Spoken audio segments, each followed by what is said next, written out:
Bago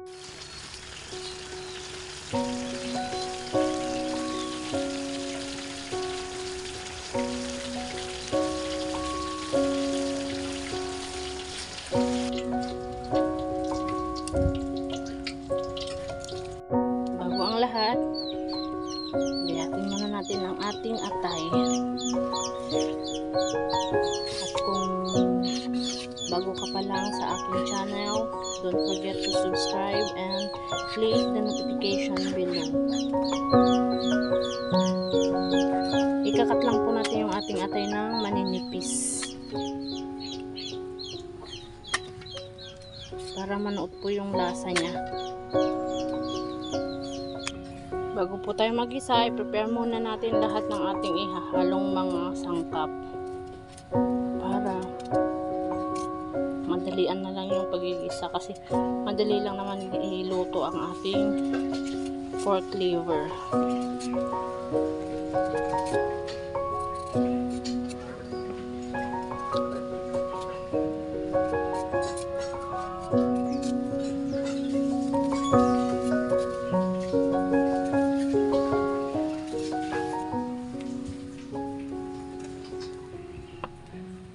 Ikakat ko po siya ng pa-stripe din. Isang patatas lang po yung ginamit ko kasi nga napakamahal po.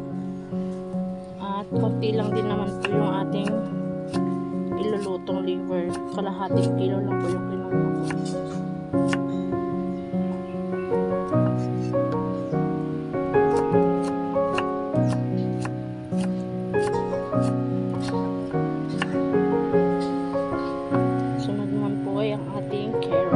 Pa-stripe din po yung gagawin kong cut nga para maibagay dun sa pagkaka-stripe ng ating liver, pork liver.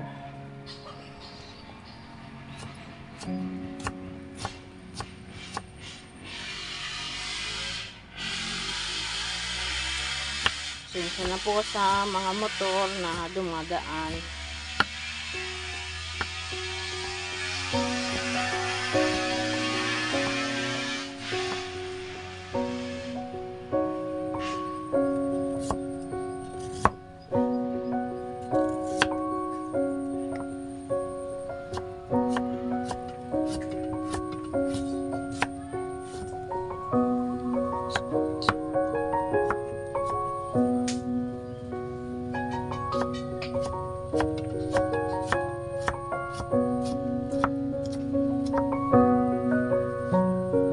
Sunod naman po yung ating bell pepper.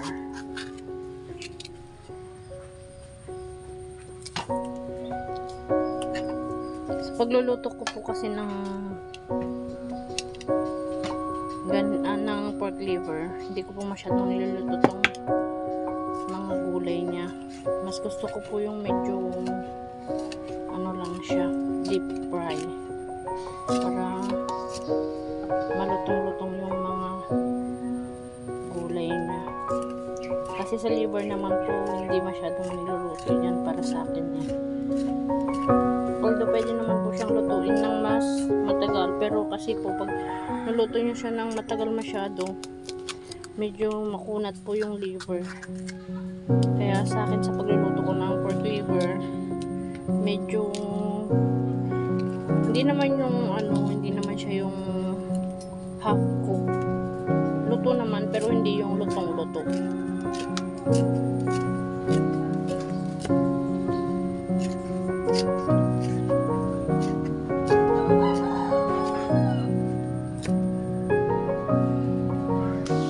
Ready na ang ating ilulutong pork liver. Let's start the process. Let's cook.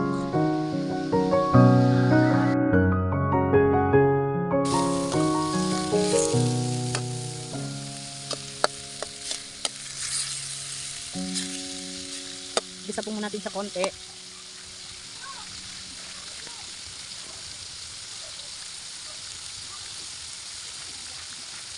Maglalagay din po pala ako ng Mamacita's Caldereta Spices Sauce Mix para sa kanyang flavorful. Sa kanyang flavor, para kahit paano may lasa po. Haluin ko po yung ating caldereta mix inano ko po siya sa tubig, tsaka ko po ilalagay. Half cup lang po yung ilalagay natin.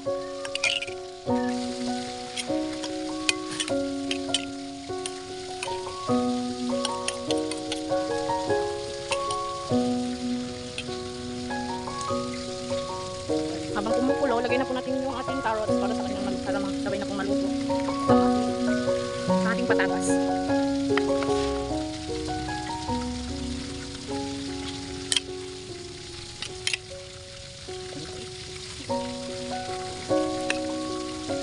Lagay na rin natin ating green peas.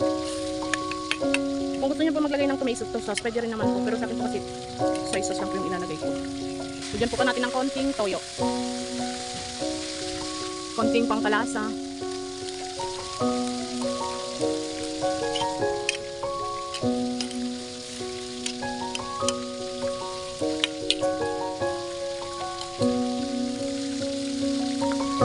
Ulit po ilalagay ang ating corn kernel. Full corn kernel po ang ilagay ko. Para sa flavor.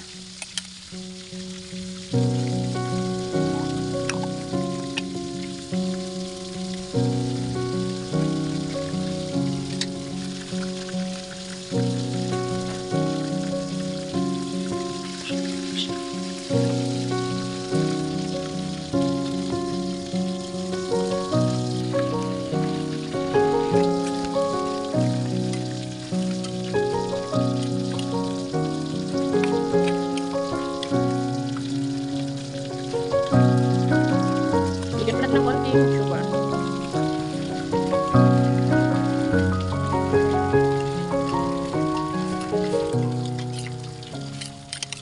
Haluin lang natin konti.